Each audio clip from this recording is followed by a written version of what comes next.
चलिए next chapter को शुरुआत करते हैं, दैट इज प्रोड्यूसर्स बिहेवियर। पूरा ध्यान मेरे तरफ देखिए। With mark with option 10 mark का चैप्टर है और विदाउट ऑप्शन कितने मार्क का चैप्टर है जी? 7 मार्क्स का चैप्टर है। आप अगर देखेंगे तो देखिए अभी तक अपन ने मार्केट की एक साइड देखी, दैट इज कस्टमर साइड। अब मार्केट की दूसरी साइड देखते हैं, दैट इज सेलर साइड या जिसको प्रोड्यूसर साइड बोलते हैं। हम लोगों को कुछ चाहिए तो हम उसकी डिमांड कर रहे हैं, बट वो डिमांड तब तक पूरी नहीं हो सकती है जब तक हम लोगों को जो चीजें लगने वाली है वो सप्लाई करने वाला कोई हो। ठीक है, बोले तो डिमांड एक साइड है। मार्केट में अगर एक्सचेंज होना है, पूरा ध्यान इधर, मार्केट में अगर गुड्स का एक्सचेंज होना है तो सिर्फ डिमांड होकर जमेगा क्या जी? नहीं। या सिर्फ बायर्स होकर जमेगा क्या? नहीं। साथ में साथ क्या होना जरूरी है जी? सेलर्स भी होना जरूरी है। ठीक है ना, बेचने वाले भी होना जरूरी है।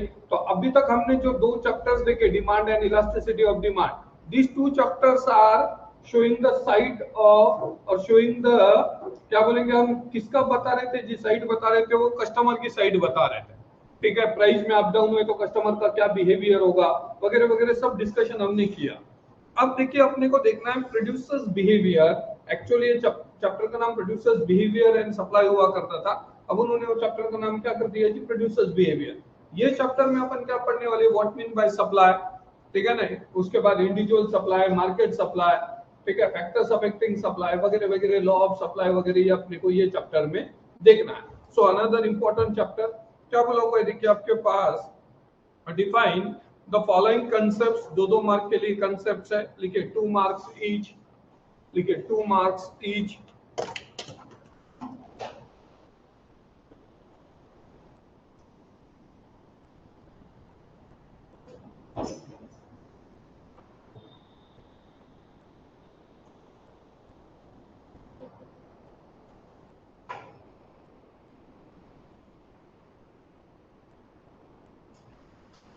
टू मार्क्स ईच, ठीक है। अब देखिए पहला क्या बोला हुआ है, पहला कंसेप्ट बोला हुआ है टोटल आउटपुट या आउटपुट। पूरा ध्यान नोट्स पर। टोटल आउटपुट या आउटपुट का मतलब क्या बोला हुआ है? Output is produced in the process of production. अब what mean by production? Production is nothing but converting input into output. Production का मतलब क्या होता है जी? Process of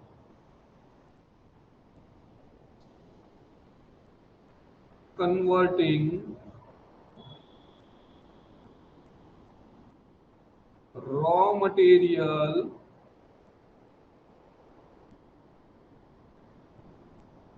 into finished goods.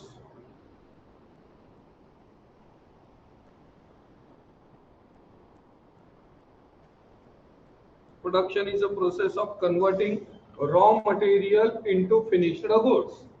ठीक है, आगे क्या बोला देखिए, total output can be defined as the sum total of quantity of a commodity produced at a given period of time in an economy.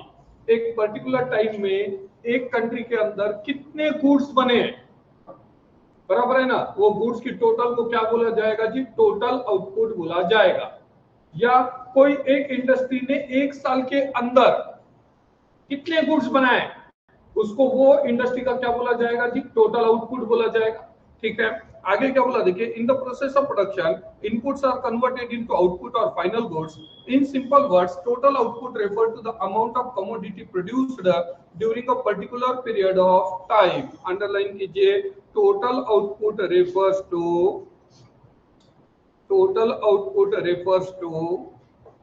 amount of a commodity produced during a particular period of time। कोई particular period of time में जितने भी goods का production हुआ है उसको क्या बोला जाएगा जी? टोटल आउटपुट बोला जाएगा। अब सेकंड कंसेप्ट बोला हुआ है देखिए स्टॉक। अब स्टॉक किसको बोला जाएगा, है ना? अभी देखिए अपन ने फाइनल अकाउंट में 2-3 कंसेप्ट पढ़े, पहला ओपनिंग स्टॉक पढ़ा, फिर क्लोजिंग स्टॉक पढ़ा ना हमने, बराबर है। स्टॉक का मतलब क्या होता है? बहुत सिंपल है, आपका गए साल का बचा हुआ माल प्लस ये साल नया प्रोडक्शन हुए वाला, ठीक है ना, इसमें से बेचकर जो बचा है आपके पास या बेचने के लिए जो आपके पास रेडी है, that is known as stock उसको ही क्या बोला जाएगा जी, स्टॉक बोला जाएगा। सो क्या बोला देखिए, the term stock refers to total quantity of commodity available with the producer और trader for sale at a particular time. कोई भी सेलर के पास कितने गुड्स अवेलेबल है for sale at a particular point of time, उसको क्या बोला जाएगा जी, उसका स्टॉक बोला जाएगा। आगे, it include total quantity produced in current year plus balance remaining from the last year. गए साल का जो क्लोजिंग बैलेंस था वो ये साल का क्या होता है जी, ओपनिंग बैलेंसेस होता है या नहीं होता है, प्लस ये साल आपने जो प्रोडक्शन किया या परचेस किया, ये दोनों की टोटल बोले तो आपके पास क्या होगा जी, वो स्टॉक होगा। आगे बोला देखिए, the stock equal to total current production plus balance of last year, total of current production plus balance of last year. Stock is the source of supply. Stock is the source of supply. Underline कीजिए, stock को underline कर लीजिए। आपको filling the blanks में पूछा जा सकता है, dash dash is the source of supply.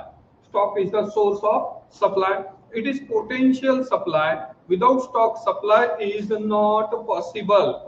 Normally stock exceed supply and it is fixed and inelastic. Normal goods में या ड्यूरेबल गुड्स में कभी भी एक बार ध्यान में रखिए, स्टॉक ये सप्लाई से कभी भी ज्यादा होगा।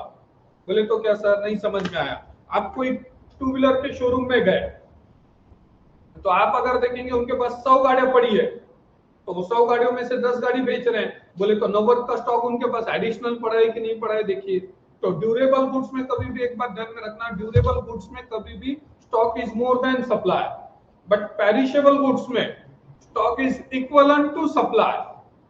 मैंने क्या बोला ध्यान दीजिए, ड्यूरेबल गुड्स में stock is always more than supply. Durable goods बोले तो क्या, ये बॉटल है, ड्यूरेबल गुड्स है ना, ये जो बेचने वाला है उसके पास जितना बिक रहा है उससे ज्यादा पड़े वाले रहते कि नहीं रहते, हाँ या ना, पहला सवाल है। बोल तो stock is always greater than supply in case of durable goods. But perishable goods है, वहां पर क्या होता है जी, स्टॉक और सप्लाई या हरदम या बहुत बार क्या होते हैं, सेम होते हैं। बोले तो सर, आप सब्जी वाले के पास गए, उसके पास जितना बिकता उतना ही रहता कि नहीं रहता, या वो बहुत ज्यादा लेकर आता है? क्या करता है वो, जितना बिकता है उतना ही होता है कि नहीं होता है उसके पास, आया ना, बराबर है। दूध वाले हैं, उनके पास जितना बिकता है तो उतना ही दूध लाते हैं या नहीं लाते हैं? बोले तो पेरिशेबल गुड्स में क्या होगा जी, stock is equal to supply. But normal goods में या ड्यूरेबल गुड्स में क्या होगा जी, stock is more than supply. So क्या बोला देखिए, in case of perishable goods such as milk, fish, stock may be equal to supply. On the other hand, for durable goods such as furniture, garments, etc, stock can exceed the supply. बराबर है, तो perishable goods में stock equal to supply और durable goods में stock is greater than supply. Okay, now अब नीचे next concept बोला हुआ है, देखिए supply, यहाँ पे लिखिए, शॉर्ट में लिख दीजिए।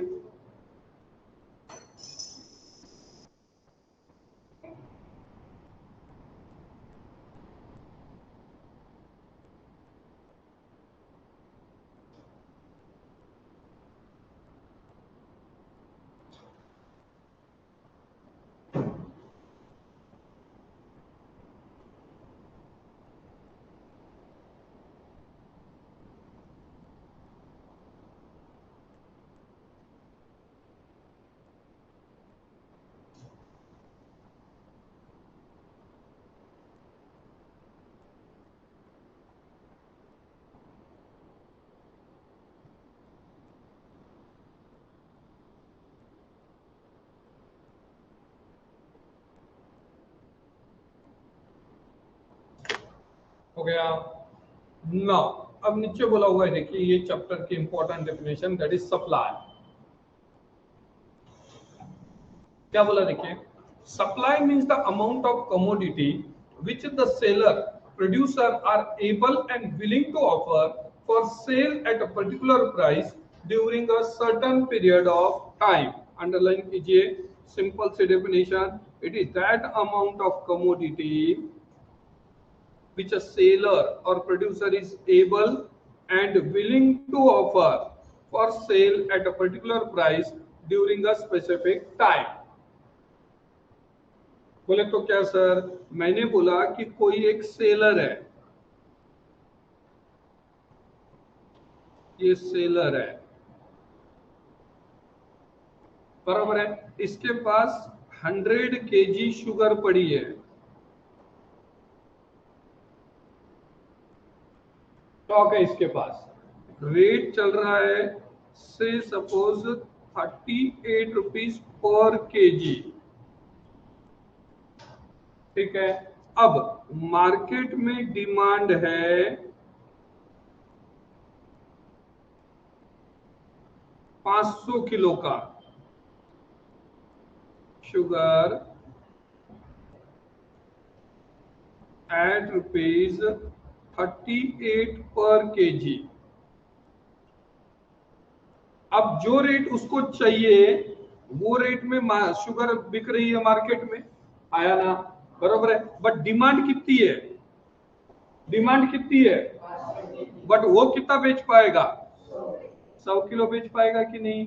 बोले तो विलिंगनेस उसकी 500 बेचने की है, बट वो बेच कितना पाएगा जी, 100 किलो, क्योंकि उसके पास जितना स्टॉक है उतना ही बेच पाएगा, थोड़ा बहुत मैनेज करके बेच पाएगा, बट पूरे 500 किलो वो बेच पाएगा क्या जी, नहीं। तो उसकी एबिलिटी भी होना चाहिए, बराबर है, और उसका क्या होना चाहिए जी, विलिंगनेस भी होना चाहिए। सपोज वो रेट 37 रुपए के और उसको लग रहा है कि नहीं यार 37 रुपए कम है, अपन 100 किलो नहीं 50 किलो बेचेंगे, अभी रेट बढ़ने के बाद बेचेंगे, बोल तो उसका विलिंगनेस है क्या उतना बेचने का, नहीं। तो दो चीजें लगेंगी, पहला एबिलिटी लगेगी उतना वो माल बेच पाना, और दूसरा उसका क्या लगेगा जी, विलिंगनेस भी लगेगा टू सेल, ठीक है। तो ये दोनों अगर है eight a particular price during specific time, तो उसको क्या बोला जाएगा जी, सप्लाई बोला जाएगा। देखिए डिमांड और सप्लाई की डेफिनेशन बहुत सिंपल है। डिमांड क्या बोलता, it is that quantity of a commodity which a buyer is ready to buy at a particular price during specific time. और सप्लाई की डेफिनेशन क्या है, it is that quantity which a seller is ready to sell, able to sell and ready to sell at a particular price during a specific time, बराबर है, वहां ready to bye है, यहाँ ready to क्या है जी, cell है। समझ में आ गया क्या, डेफिनेशन में इतना ही फर्क है, ओके। आगे क्या बोला देखिए, supply is a relative term in and always expressed in relation to price, time and quantity. Supply कौन सा टर्म है जी, it is a relative term. Why it is a relative term, because it is expressed in price, time and quantity. ये कौन सा term है जी, ये relative term है, क्यों, क्योंकि ये कभी भी कहीं में एक्सप्रेस किया जाएगा प्राइस में, टाइम में और क्वांटिटी में। मैंने बोला नांदेड़ में बहुत शक्कर बिकती, शक्कर का बहुत सप्लाई है, शुगर का बहुत सप्लाई है, तो आपका सवाल होगा सर कितना है, बहुत है बोल तो कितना है, बोल तो क्वांटिटी पूछ लिया आपने। फिर कोई पूछेगा सर कितने दिन में बिक रहा, बोल तो टाइम पूछ लिया। और तीसरा सर क्या रेट था, या क्या रेट पे बिक रही है शक्कर, बोल तो कभी भी कहीं में बताया जाएगा क्वांटिटी, प्राइस एंड टाइम, बोलकर ये कौन सी टर्म है जी, रिलेटिव टर्म है, ठीक है। आगे क्या बोला देखिए, according to Paul Samuelson, supply refer to relation between market prices and amount of goods that producer are willing to supply. Supply refer to that quantity of a commodity that a seller is willing and able to offer for sale at a given price during a certain period of time. For example, a farmer's total output of rice is 4,000 kg. This is his total stock. If the price is rupees 40 per kg, he offer 1,000 kgs for sale. This is the actual supply. एक farmer के पास 4,000 kilo क्या पड़ा हुआ है जी, उसके पास क्या पड़ा हुआ है, चावल पड़े हैं, बराबर है। मार्केट में जब 40 रुपए का रेट है तो वो कितना बेच रहा है जी, उसमें से 1000 केजी बेच रहा है, बोल तो 4000 केजी स्टॉक है, 1000 केजी क्या हो गया जी, उसका सप्लाई हुआ कि नहीं हुआ। सो यहाँ पर देखिए सप्लाई, स्टॉक के सप्लाई से ज्यादा है या नहीं है, 4000 का स्टॉक है और सप्लाई कितने का है जी, 1000 का है। वो 4000 बेच सकता है, बट उसका बिलिंगनेस कितना बेचने का है जी, 1000 केजी, क्योंकि उसको लग रहा है कि रेट और ज्यादा आएंगे, तो अभी के रेट पर वो कितना बेच रहा है, 1000 केजी बेच रहा है, तो वो क्या हो गया जी, उसका सप्लाई हो गया, ठीक है। अब नीचे क्या बोला हुआ है देखिए, नीचे क्या बोला हुआ है देखिए, explain the concept of individual supply schedule and market supply schedule. अपने इंडिविजुअल डिमांड शेड्यूल देखा था और मार्केट डिमांड शेड्यूल देखा था, क्या याद आ रहा है क्या उधर, वैसा ही है। वहां पर हमने बोला था एक कस्टमर की डिमांड अलग अलग प्राइसेस पे जब एक टेबल से बताएंगे that is known as individual demand schedule. और जब मार्केट में के बहुत सारे कस्टमर्स के डिमांड के हॉरिजॉन्टल टोटल करेंगे तो उसको अपन ने बोला था मार्केट डिमांड शेड्यूल। जब हम एक सेलर का अलग अलग प्राइस पे वो कितनी क्वांटिटी बेचने को रेडी है उसको एक शेड्यूल से बताएंगे तो that is known as individual supply schedule. और मार्केट में जितने सारे सेलर्स है वो अलग अलग प्राइस को कितनी क्वांटिटी बेचने को रेडी है उसका एक जब शेड्यूल बनाएंगे तो that is known as market supply schedule. ठीक है, सो क्या बोला देखिए individual supply schedule. Individual supply schedule refer to tabular representation showing various quantities of a commodity that a producer is willing to sell at various prices during a given period of time। अब देखिए अलग अलग prices है ये, क्या लग रहा है आपको देखकर, थोड़ा सा देखिए बोला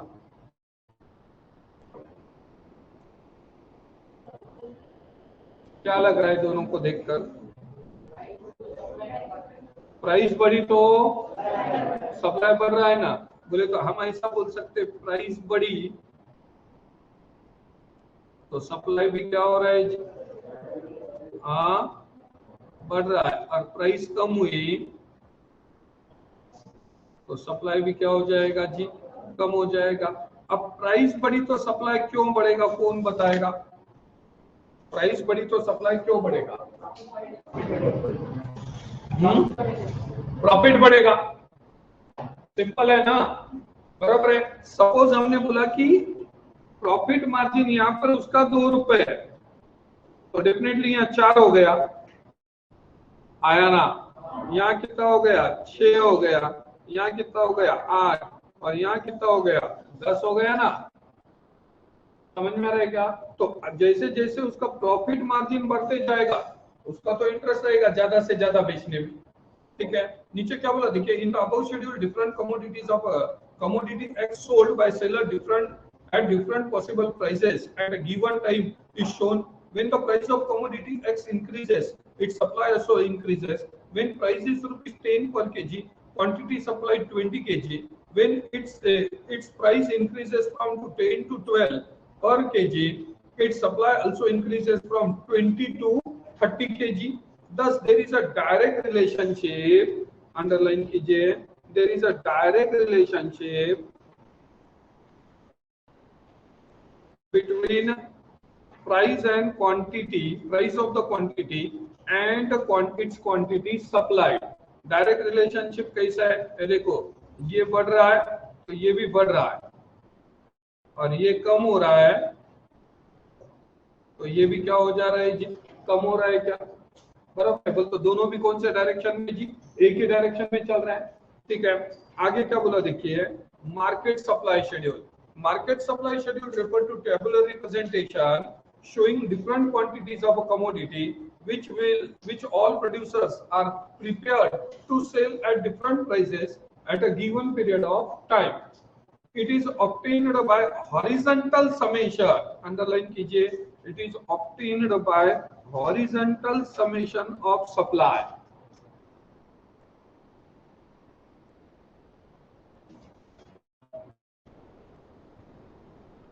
अब देखिए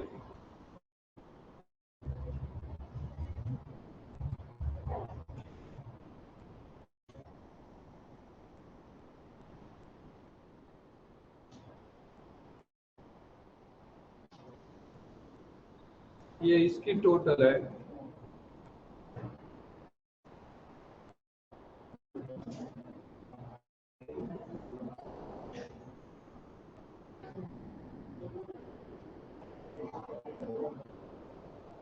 है क्या जी, 20 + 10 + 5 = 35 आया ना, बराबर है। 30 + 20 50 + 10 60 हो गई क्या, देखिए बोले तो ये तीनों की टोटल अगर आप कर लेते हो तो आपको क्या मिल रहा है जी, मार्केट सप्लाई मिल रहा है। क्या हमने यहाँ 3 सेलर की बात की है, मार्केट में ऐसे जितने भी सेलर्स है वो सब सेलर के कई की टोटल लगा लेने की है जी, अपन ने सेल की टोटल लगाने की डिफरेंट प्राइसेस को और उसको हॉरिजॉन्टल समेशन कर लिए तो अपने को क्या मिल जाएगा जी, मार्केट सप्लाई शेड्यूल मिल जाएगा। क्लियर है क्या सभी को? नीचे क्या बोला देखिए, in the above schedule there are 3 sellers Om, Jay, Jagdish in the market when price is 10 per kg, Om supply 20, बी नहीं, जय सप्लाई, क्या करो, जय सप्लाई और यहाँ पे जगदीश सप्लाई।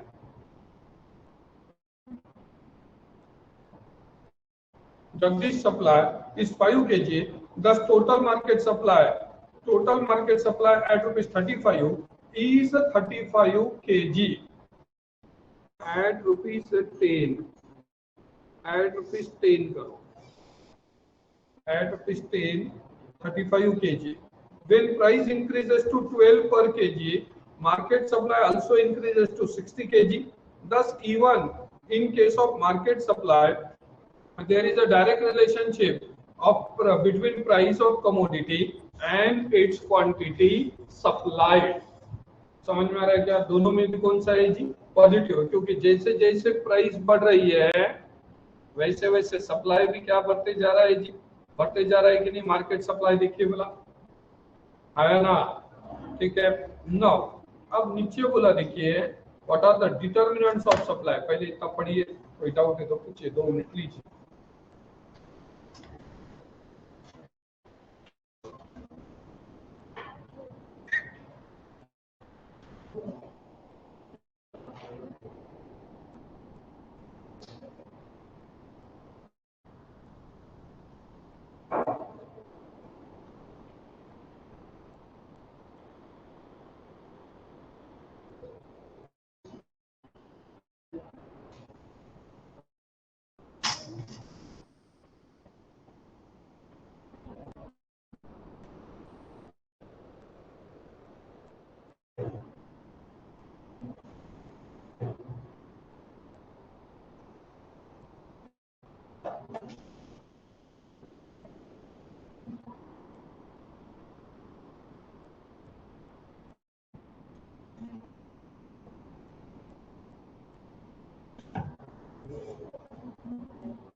हो गया,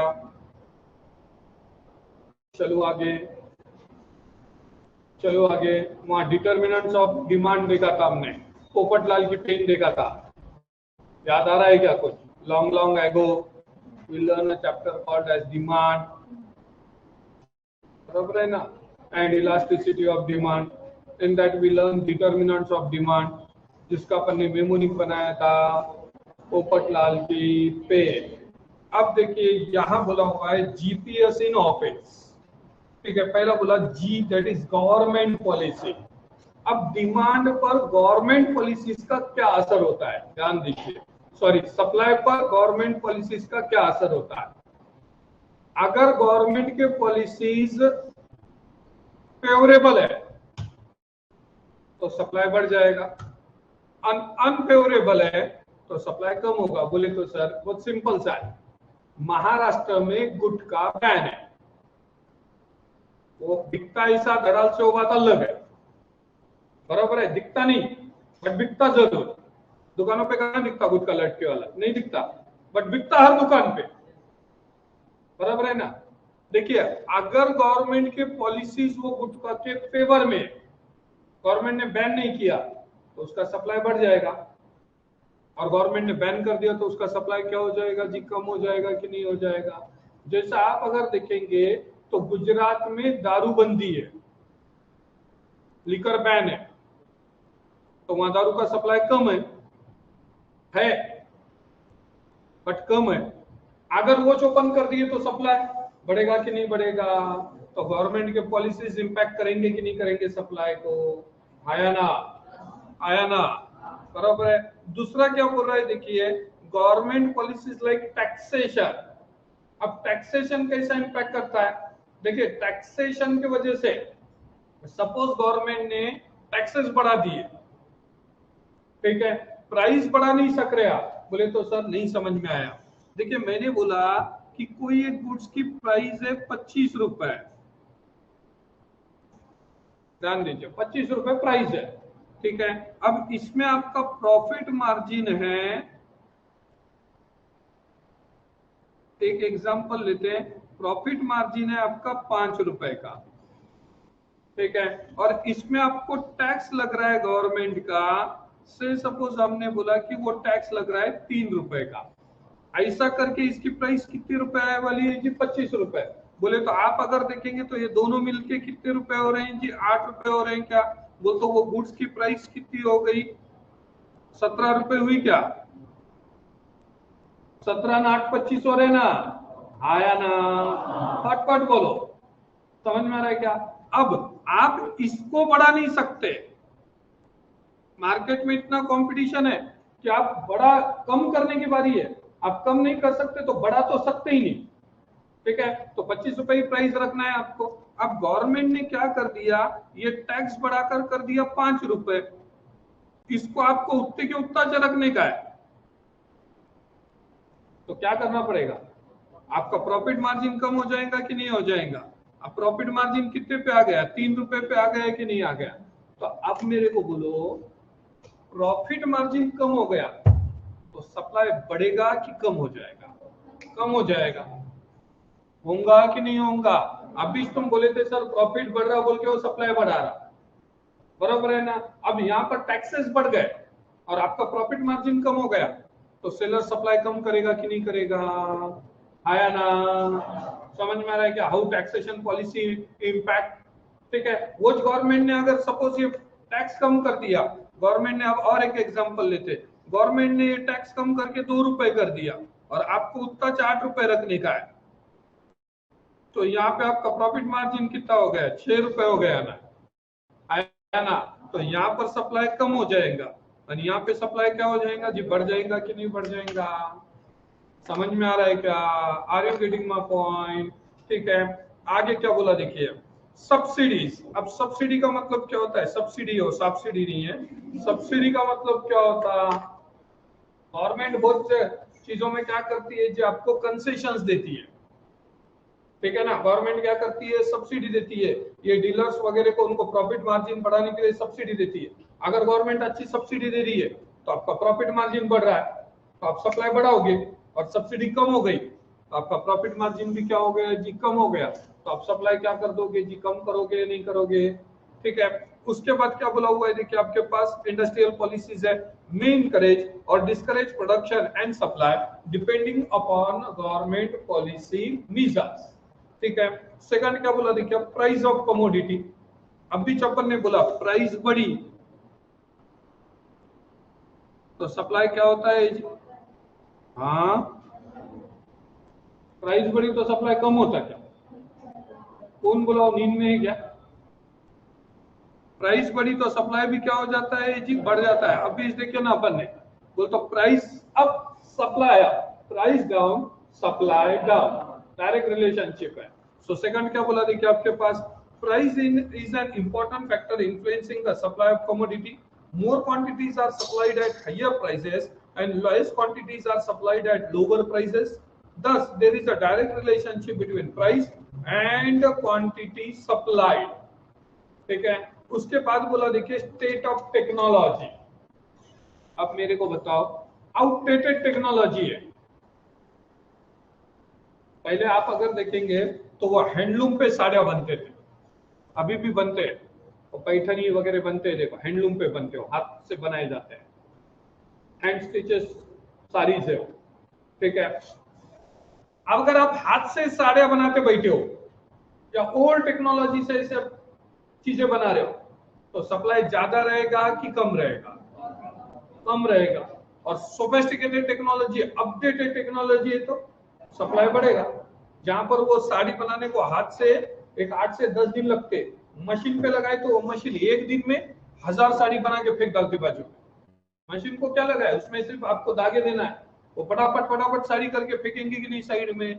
वो तो अगर आपके पास लेटेस्ट टेक्नोलॉजी है तो आपका सप्लाई बढ़ जाएगा, और आउटडेटेड टेक्नोलॉजी है तो सप्लाई क्या हो जाएगा जी? कम हो जाएगा कि नहीं? ठीक है। सो क्या बोला देखिए, technological improvements reduces the cost of production which lead to increase in the production and supply. उसके बाद बोला देखिए इंफ्रास्ट्रक्चर फैसिलिटीज, अगर आपके पास अच्छी इंफ्रास्ट्रक्चर फैसिलिटीज है,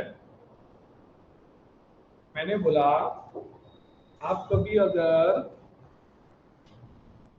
सिक्किम गए तो सिक्किम में गंगटोक से नजदीक, सिक्किम की राजधानी है गंगटोक, गैंगटोक बोलते बहुत जन, तो वहां अगर आप गए तो वहां से नजदीक आता बाबा टेम्पल बोलकर, नथुला पास बोलकर एक लोकेशन है। नथुला पास बोल तो इंडिया के और चाइना के बॉर्डर है, पूरा बर्फ रहता वहां पर।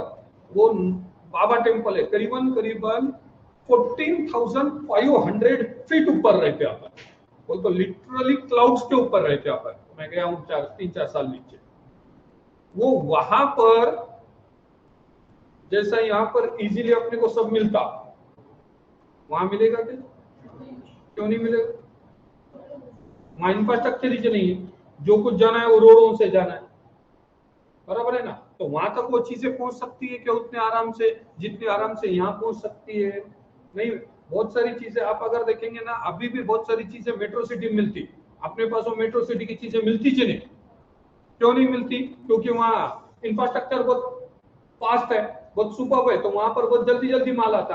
अपने वो इंफ्रास्ट्रक्चर है क्या जी? वो नहीं है। तो अगर इंफ्रास्ट्रक्चर अच्छा है, सॉलिड इंफ्रास्ट्रक्चर है, तो सप्लाई क्या होगा जी? बढ़ेगा।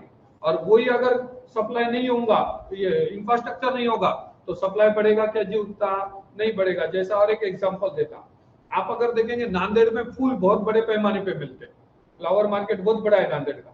ये तुम बीड़ जाओ, लातूर जाओ, उस्मानाबाद जाओ, वहां पर इतने फ्लावर्स नहीं मिलते। अपने यहाँ इतने फ्लावर्स क्यों मिलते? क्योंकि आजू बाजू बनते और फटाफट ट्रेन से अपने यहाँ मूवमेंट होती है उनकी। सवेरे तुम देखो ट्रेन से बहुत फ्लावर्स आते और फटाफट मूवमेंट होते, फटाफट बिकते। बट वो सिटीज को लेके जाना है, तब वो फ्लावर क्या हो जाते हैं जी? खराब हो जाते ना। समझ में आ रहा है क्या? तो अगर इंफ्रास्ट्रक्चर अच्छा है तो सप्लाई क्या होगा जी? बढ़ेगा। और अगर इंफ्रास्ट्रक्चर उतना अच्छा नहीं है तो सप्लाई क्या हो जाएगा जी? कम हो जाएगा। ठीक है। उसके बाद क्या बोला देखिए, आपके पास नेचुरल कंडीशंस। अब नेचुरल कंडीशंस बोले तो क्या? अच्छा वेदर है, थोड़ा ध्यान इधर, अच्छा वेदर है, बरसात प्रॉपर हुई है, प्रॉपर हार्वेस्ट आया है, तो सप्लाई बढ़ेगा एग्रीकल्चर प्रोडक्ट का। और वही अगर बरसात धूम पड़ी है, स्टार्टिंग में बहुत गिरी, जाते जाते भी धोके गई पूरा, बराबर है ना? तो क्रॉप पूरा खराब हो जाता कि नहीं हो जाता? अब देखो कल रात में बरसात गिरी थी, परसों के दिन रात में बरसात गिरी थी। वो बरसात की वजह से तुम देखोगे न्यूज में बहुत जगह इतनी बरसात हुई है। वो बरसात ने सबसे बड़ा नुकसान किसका किया मालूम है क्या? आम का नुकसान किया है। क्योंकि अभी आम को पूरे कच्चे रहते हो, नाजुक रहता हो बहुत काम, ठीक है ना? ग्रेप्स और आम, इसका सबसे ज्यादा नुकसान हुआ है। तो अगर और 1-2 बरसात अगर ऐसी गिरी तो ये साल आम का क्या हो जाएगा जी? सप्लाई कम होगा। समझ में आ रहा है क्या? Natural condition, are you getting my point? तो अगर नेचुरल कंडीशन प्रॉपर है, फेवरेबल है, तो सप्लाई बढ़ेगा। और अगर वो अनफेवरेबल है तो सप्लाई क्या हो जाएगा जी? आपका कम हो जाएगा कि नहीं? बोलकर क्या बोला देखिए, for the supply of agriculture products depend upon the natural condition. For example, a good monsoon and favourable climate condition will produce a good harvest, so the supply of agriculture products will increase, and unfavorable climate condition will lead to decrease in supply. एक time पे तुम देखेंगे तो कांदा 100 रुपए kilo तक गया था। अब भी कांदा, परसों के दिन मैं न्यूज में देख रहा था, एक बंदे ने कांदा वो बाजार समिति को डाला, कुछ तो 10 पोते कांदा डाला, उसको 1 रुपए की पाउटी फाड़ के दिया इसने। 1 रुपए में 10 पोता कांदा डालना पड़ा उसको।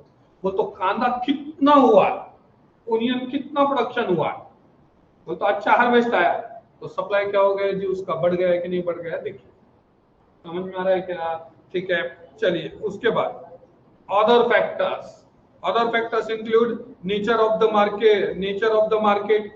अब मार्केट का नेचर कैसा है, उस पे सप्लाई डिपेंडिंग है। ठीक है। उसके बाद बोला relative prices of other goods. अब relative prices of other goods को तो substitute goods and complementary goods. अब सब्स्टिट्यूट गुड्स है, मेरे को बताओ, अपन पानी वाटर लेते हैं, बराबर है, अपन उसको बोलते भाई एक बिस्लरी देना, उसके पास बिस्लरी रही भी तो बिस्लरी ऊपर काउंटर पे नहीं रखता, वो नीचे रखता। ऊपर कौन सा रखता मालूम है क्या? सनरीच, हिल फ्रेश, लोकल की बनी वाले, ठीक है। वो आपको बिस्लरी नहीं बेच रहा है, वो बेच रहा है। ऐसा क्यों? बिस्लरी की बोतल 20 रुपए में मिलती, उसमें उसको प्रॉफिट मार्जिन रहता 3 रुपए। और जो लोकल की बोतल आती, वो बोतल आती 6 रुपए में, बिकती कितने में? 20 रुपए में। तो 14 रुपीज का प्रॉफिट मार्जिन है ना। तो कौन सा बेचोगे? तुम दुकान लगाए तो कौन सा बेचोगे? तुम हिल फ्रेश बेचोगे कि बिस्लरी बेचोगे? हिल फ्रेश बेचेंगे, कहीं को बिस्लरी बेचेंगे? बेचेंगे कि नहीं बेचेंगे? बोल तो सब्स्टिट्यूट गुड्स की, जो सब्स्टिट्यूट गुड्स की प्राइस ज्यादा है उसका सप्लाई बढ़ जाएगा मार्केट में, और जिसकी प्राइस कम है उसका सप्लाई क्या हो जाएगा जी? कम हो जाएगा कि नहीं? आया ना? सोयाबीन को अच्छे रेट आ रहे हैं तो किसान क्या करते? सोयाबीन ही लगाते, गेहूं नहीं लगाते। तो सोयाबीन का रेट अच्छा आ रहा तो सोयाबीन सब्स्टिट्यूट उसको कौन सा है? गेहूं है, व्हीट है। व्हीट को रेट कम है तो सप्लाई किसका बढ़ जाता जी? सोयाबीन का बढ़ता कि नहीं बढ़ता? देखिए भला, are you getting my point? ठीक है। उसके बाद exports and imports, industrial relations, availability of factors of production, etc. If all the factors are favorable, supply of commodity will be more and vice versa. अगर ये सब आपके favour में है तो सप्लाई बढ़ेगा, और अगर फेवरेबल नहीं है तो सप्लाई क्या हो जाएगा जी? आपका कम हो जाएगा, ठीक है। उसके बाद बोला, देखिए आपके पास दो रहे, वो पढ़ लेते हैं, आगे देखते हैं फिर। Future expectation about price. अगर सेलर को लग रहा है, ध्यान दीजिए, सेलर को लग रहा है कि फ्यूचर में रेट बढ़ने वाले हैं, तो वो अभी सप्लाई बढ़ाएगा कि कम करेगा? कम करेगा। क्यों? क्योंकि उसको मालूम है आगे रेट बढ़ने वाले तो प्रॉफिट मार्जिन बढ़ेगा। और वही अगर उसको लग रहा है कि रेट कम होने वाले हैं तो अभी सप्लाई बढ़ाएगा कि नहीं बढ़ाएगा?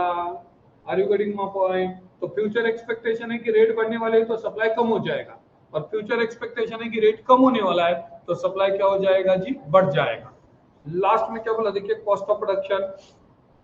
Cost of production and supply are inversely related with each other. If there is an increase in factor price, the cost of production increases and supply decreases. बोले तो क्या सर? सपोज मैंने बोला आपको रेंज के लग रहे 5 रुपए, आपको वेजेस के लग रहे हैं 5 रुपए, आपको इंटरेस्ट के लग रहे हैं 5 रुपए, और आपको प्रॉफिट मार्जिन है से सपोज 5 रुपए। ऐसी वो गुड्स की कॉस्ट आई कितने रुपए जी? 20 रुपए। आया ना? बराबर है।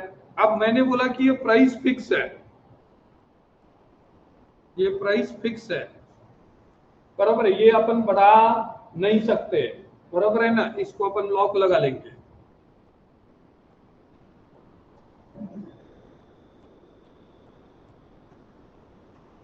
हाँ, लॉक हो गई, लॉक हो गई। अब इसको बढ़ा नहीं सकते। अब ये बढ़ गया, ये रेंट 6 रुपए हो गया, ये लेबर 6 रुपए हो गए, इंटरेस्ट उतना चाहिए सपोज, अब कई में कम होगा, ये कम होकर कितना हो गया? तो अब सप्लाई बढ़ेगा कि कम होगा? कम हो जाएगा, क्योंकि प्रॉफिट मार्जिन कम हो गया। आया ना? समझ में आ रहा है क्या? बोलने का मतलब क्या है कि कॉस्ट ऑफ प्रोडक्शन भी सप्लाई को क्या करती है जी? डिटरमाइन करती है, ठीक है। So this is the end of this part. बाकी का देखते हैं।